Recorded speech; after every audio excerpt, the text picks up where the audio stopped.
Okay, you guys, welcome, welcome, welcome. This is the Family Cash Machine, and I'm Eric Vaughn, and now we are ready to go. I see Ray is with us. Welcome, Ray. We haven't seen you in a while, man. I was going to call you. I don't know if you contacted Strategic Man. He wanted to talk to you about some things, I guess. You can call him when you get a chance. You got the same phone number, right? You got the same phone number, Ray? Yes. Okay, cool. We'll call you after the call. And but everybody, hey, welcome Monday Madness. Monday Madness is going on right now on the Family Cash Machine. Again, to those who are listening, this is a historical movement, the Family Cash Machine. You guys see the B above my head.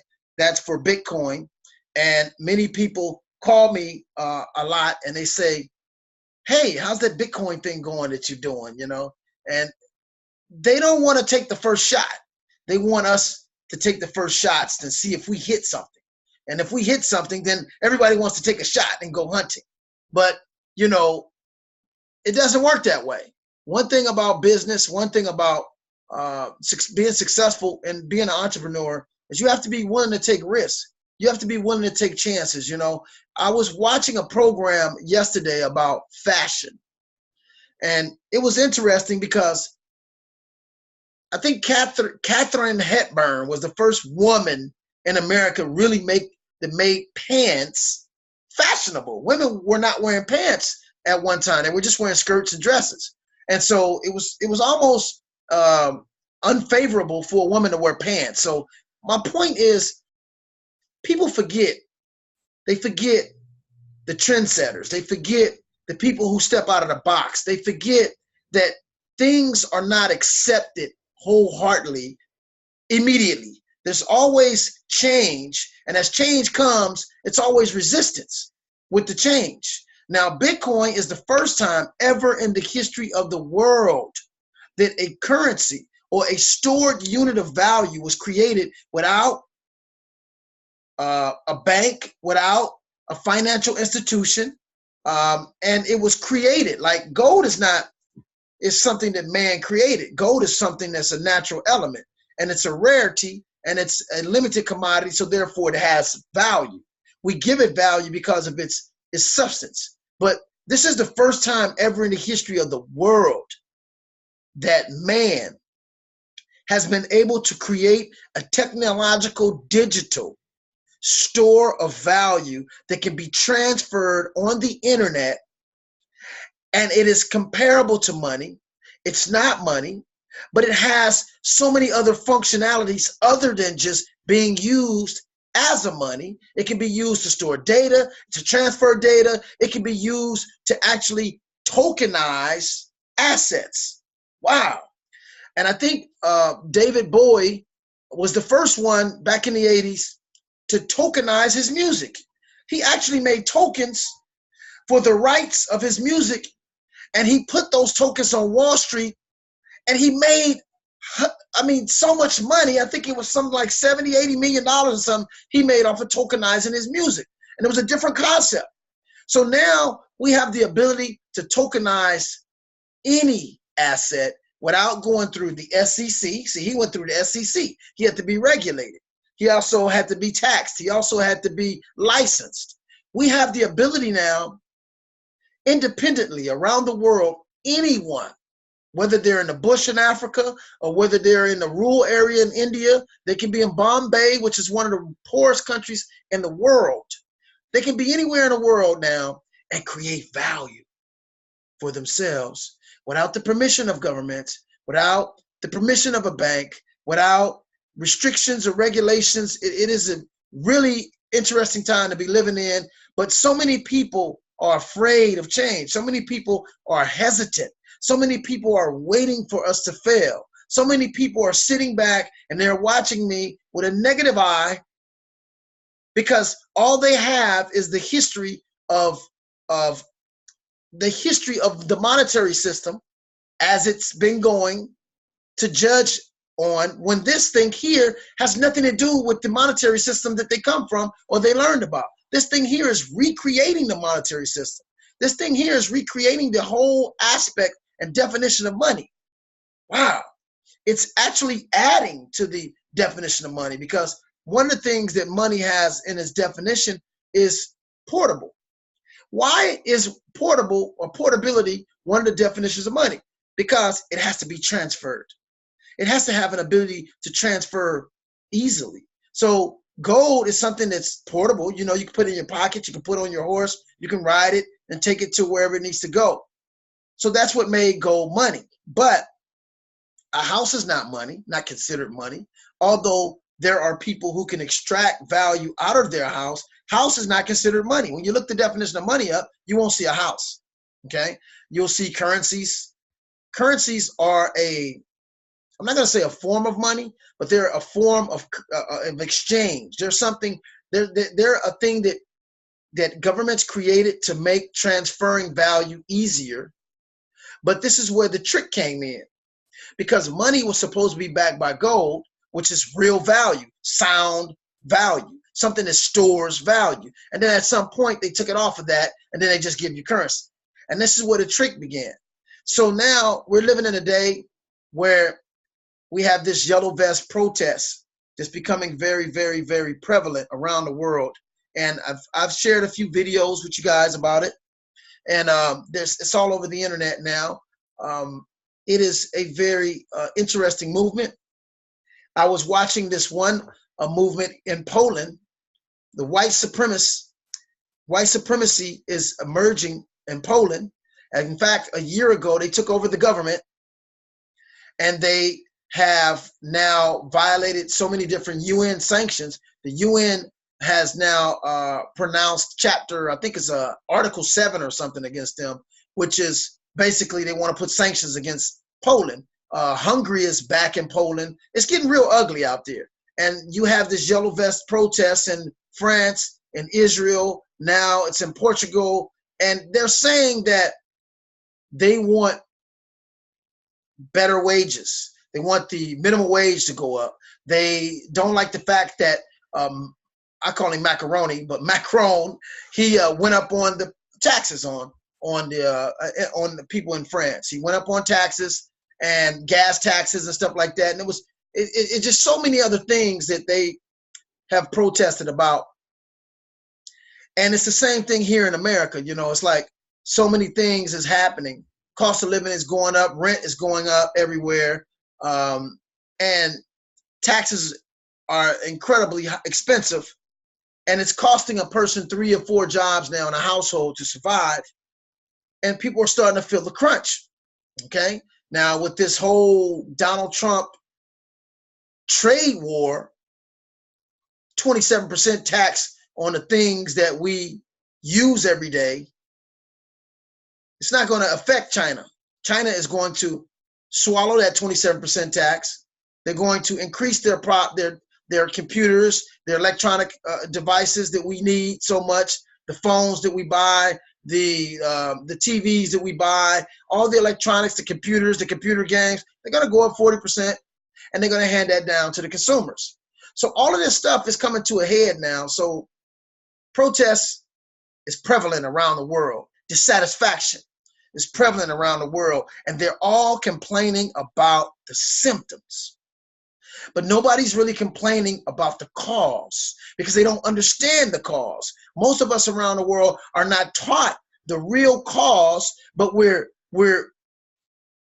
screaming about the effects of the cause. And so the way we're taught economics, we don't really understand the dynamics of banking. We don't really understand the dynamics of governments and corporations and debt and derivatives and all this stuff that really drives the debt to a point where the consumers have to carry the brunt of the burden. And so this has happened so many times in the world. This is not the first time this has happened. This has happened several times, and every time it ends up in world wars, and it ends up in revolutions and total takeovers of governments. Right now we see in South America, we see a total reemergence of socialism, communism. And this was happening back in the 50s. We had the Cold War, and we were fighting against communism. We were fighting against the spread of communism. And what is really communism? What is socialism? Okay, now we live in a capitalistic society. We live in a capitalism, and we're taught that capitalism is great. But how great is capitalism when you have some of the major corporations in America that run Wall Street? Some of the major corporations in America run DC, okay? You have companies like Lockheed and Martin who make most of the equipment that goes into the defense department. They're going to, their number one client is the United States government. So Lockheed Martin is going to promote war. They're going to promote things that make them profits. And so capitalism could be a very sinister system. It may not be the best system in the world because you have lobbyists, you have major corporations that actually pay money to congressmen, and congressmen have to have at least $5 million to even run for Congress. And they have to be able to appease these corporations to even maintain a position or to gain a position. And they have to be trustworthy of corporations, not the people, corporations. They have to be trustworthy of corporations, and they have to raise over $5 million and prove their trustworthiness to corporations, not the people. So we say, well, we have a capitalistic society and it's a great society, but we have a democracy. But in actuality, a democracy and capitalism are diametrically opposed, because democracy means the people, the masses of the people dictate the country, and they are the ones that create laws and create the momentum and legislation of a country. That's a democracy. It's based on the choice of the majority. But then you have capitalism, which means that capital and money dictates, creates legislation, mandates, regulates. So how can it be both? And this is the dilemma that the people don't see. They don't understand that it's going to be hard to stop corruption when money is what's ruling the country. It's not about what's best for the people. It's about money. So with Bitcoin, back to Bitcoin, that B over my head, decentralization allows the people to create their own value. Wow. It allows the people to create their own momentum when it comes to transactions and money. It allows the people to create voting algorithms where the democracy, a true democracy, could actually exist without being corrupted by who has the most money. So this whole system is disruptive.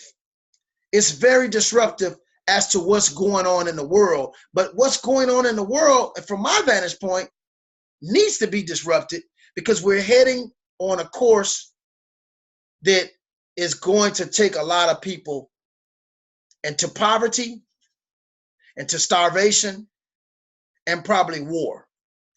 And so this is the cycle, this vicious cycle. And even in war, somebody making money because they're producing the products of war. And this system here is all based on a fiat debt currency system of capitalism. So we've been fighting against communism and socialism. But in actuality, some of the socialist countries have been living more in peace than the capitalistic societies, because what we don't see and what we don't know is how our government goes into other countries. And when there's some type of economic situation that can negatively affect us, then we go and disrupt that, create a coup in that country, create disruption, and we plant certain leaders around the world that will keep this country financially beneficial and oppressive of other countries. So we don't really understand the price of capitalism. We don't really understand the price of the economic system that we're in and how other countries have to suffer and starve in order for us to live the type of lifestyles that we live. So does it have to be that way? No, it doesn't have to be that way. Why is it that way? Because of greed? certain small groups of people want to have all the money. And so in order for that to be a fact, there has to be wars, there have to be coups, government coups, and there have to be takeovers, and there have to be, you know, certain sinister things going on in the world in order for it to maintain this small group of people to run the world. Well, it's time for a change. It's time for a change, and that's what the Family Cash Machine is all about. You know, this is one of the most unique times to live in because we can take this technology and even the playing field for ourselves. Now, I'm not saying we can change the world. I'm saying those of us who understand this technology and we put our value in this system that allows us to equally distribute and allows us to play in the game equally, no matter what status, economic status we have. So this technology allows us to create our own value. Wow. The Family Cash Machine, to all those that are listening, we just created a $2 million campaign, a marketing campaign, and it cost us almost $300. I'm not going to tell you exactly how we did it, but we did it with this technology. We created a $2 million campaign that's going to market our company, $2 million worth of marketing. Let's just say $2 million worth of marketing for $300 in cryptocurrency. And we'll share with you guys later in other videos how we did that. We don't have $2 million, but we created the equivalency of a $2 million marketing campaign for less than $300. So this is not just about Bitcoin going up, going down. Oh, Bitcoin was crashed. To some of you guys out there watching me, that's listening to me right now, I can't wait. I can't wait until you have to face reality, because you guys sit in the cut and you just wait for Bitcoin to drop and you call me. You never call me all year, but then when you see it drop a little bit, then you call me. And this is not, you're missing the whole point. Let's say the internet. Let's say back, let's rewind to 1995, 96, 94. When you had, you know, companies like Yahoo or AOL starting to trade, like say 2000, 95, 96, 97. Let's say Yahoo starts to trade. Let's say people start trading the internet. It went up, it went down, it went up, it went down. And there were so many millions of people that said, this thing won't last. It's just a trend. Nobody's going to use this. So everybody in the world's not going to use this. People are going to still keep using the mail system. You had people saying that. People are not going to, everybody's not going to go to the internet. I mean, they got a few people using that thing called internet, but you know, nobody's going to give up the mailing system. The mailing system has been here since the Pony Express. Nobody's going to give up that total system. You had people talking like that. And every time the internet dropped in the stock market, they talked their little smack to the people who were in the industry. Oh boy, where are they now? Now they're cheering for the other team. Oh, I've always been knowing that the internet was going to do what it's done. People switch teams all the time. You watch that in football. You see that in basketball. You see a guy who, you know, all of a sudden he's voting for a team, you know, he never really chose that team, but that team's winning now. So, you know, they got people like that all the time, all over the world. But my point is, the internet did not start off favorable. The internet did not start off with everybody rooting for it. In fact, it was quite the opposite. So many people tried to find so many reasons why it wouldn't work. And that's the same thing you guys are doing with cryptocurrency. You're doing the same thing with Bitcoin. You are some hypocrites out there. You guys are bandwagoners. You are fair weather people. You jump on at whatever side you think is the weather is great. And that's not what a real visionary is. A real visionary, a real entrepreneur, a real multi-million-dollar mindset thinking person sees things before it happens. They understand the necessity, the demand for a thing. They understand the value in something before everybody else does. And they position themselves to capitalize. And that's what we're doing on the Family Cash Machine. We are positioning ourselves for one of the greatest exchanges of wealth ever in the history of the world. Because guess what? You guys ain't gonna have no choice in a minute but to come see us, because the system that you believe in is failing is crashing, and the new idea and oh, they have an idea. They have a plan for you as the dollar crash, as these economies crash. They have another step level of the plan. And believe me, you're not going to like it. But you're not going to have a choice. If you don't come to cryptocurrency, you're going to be forced to go even deeper into economic control and monitoring from governments and from banks. They're going to have more control of your money, and you're going to be more in debt, and then you're going to be more in financial slavery than you are today. If you don't make a move now, if you don't come into a different mindset, a different understanding, and have the willingness and open-mindedness to be able to accept something new. And this is divine. This is something that's blessed by God because it gives us freedom. Whenever you have something that gives you more freedom, it's not giving you a controlled substance or a controlled environment, that's more godly, that's more holy, that's more natural, because that's the natural order of things is freedom. So whenever you have something that's more restrictive, then that's man-made, and that's to enslave you. And so there's different forms of slavery. You know, slavery is not always just shackles. Slavery could be economic. You know, slavery could be social. It could be keeping you out of certain different networks. It can be mental, and it definitely can be economic. So right now, it is a great time for you guys to learn this.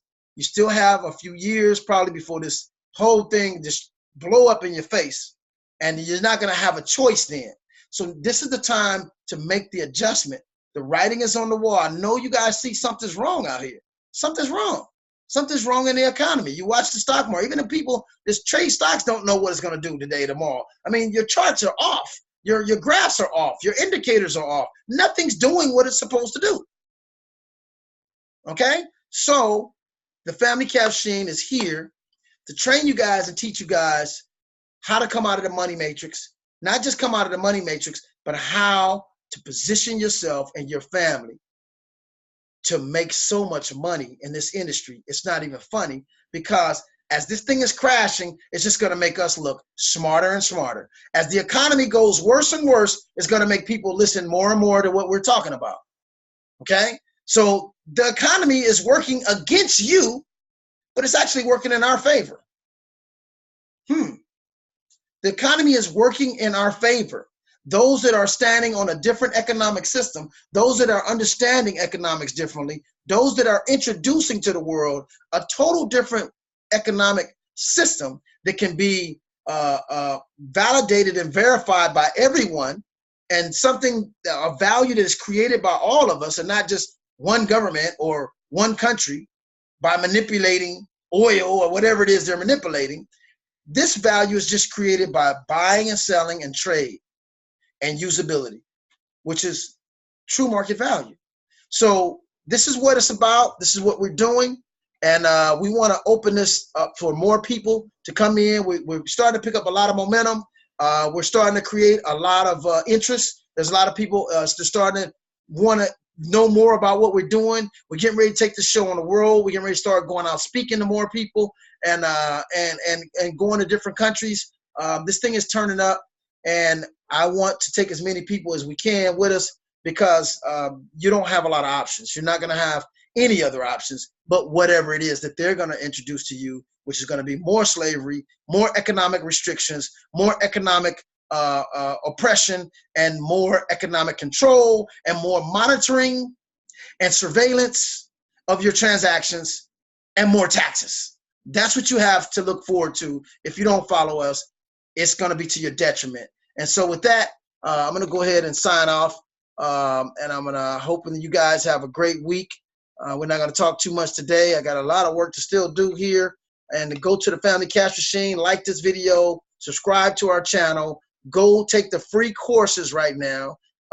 We have a free course that's called a Phoenix, but then we also have an $85 course that will start to wake you up and start to get you into the knowledge of understanding the language. It's not hard. They make it so hard to understand economics. The Family Cash-Sheen has taken some of the most rigid complicated economic terms and broke it all the way down to a layman's level where a baby could understand this. So this is what we do. And not only are we going to, like I said, help you understand that the protests that they're doing, they're protesting the symptoms of a cause, but we are studying the cause of those symptoms. And so we're pulling it up from the root. We're going straight to the root of the problem, and we're correcting it from there. And then from there, we're planting new seeds and yielding new fruit. And that's what we're doing here. It's nothing that can stop this. This thing here it's incredible. No government can stop it. It is autonomous. It is automatic. It's something that only energy can stop. So all the energy in the world would have to be shut down to stop this. And the only other thing that can stop it is your mindset of slavery and your mindset to be captivated and to stay a slave, which is one of the things that intrigued Kunta Kinte when he came to America and saw, why are these people volunteering themselves as slaves? And why he didn't understand the mindset, because he had been free. He was a free man that was caught into slavery. These people were raised slaves. They didn't know what it was like to be free. They thought this was what it's supposed to be. They had no knowledge of freedom. And this guy here, Kunta Kinte, could name 10,000 years of his history. He knew his great-grandfather, his great-great-great, his great-great-great-great-great, his great-great-great-great-great, his great-great-great-great-great-great-great. He can go back 10,000 years. So he was a man who lived, was born, and envisioned freedom. So for him, he could understand why these people volunteered themselves to slavery. It wasn't that they volunteered themselves. They were trained for generations to think like a slave. And they had no knowledge of their motherland. They were cut off. And so this is how you guys are now when it comes to money. You have no knowledge of free economics. You have no knowledge of free value, of how value is created freely. You have no knowledge of that. So you're just trained to think like an economic slave. And this is the thing that the family cash machine is going to teach you and break that yoke of bondage of economic slavery and bring you out of that money matrix so you can free yourself up for your children and your children's children. So one day they can say, oh my goodness, I'm so glad Granddaddy Neil, Granddaddy Ellis found a solution and understood Keynesian economics, understood free economics, free trade, and freed this family up to now we're a generational wealth family. And so that's what we're about in the Family Cash Machine. Again, sign up for the Family Cash Machine, take the free classes, like this video, subscribe to our videos, sign up for the Family Cash Machine for free. And then from there, study with us, take some time with us to evaluate what we're saying, cross-reference what we're saying, and I guarantee you, you'll start seeing a different light. And so with that, you guys, I'm going to sign off. This is Eric Vaughn. I'll see you guys. Peace.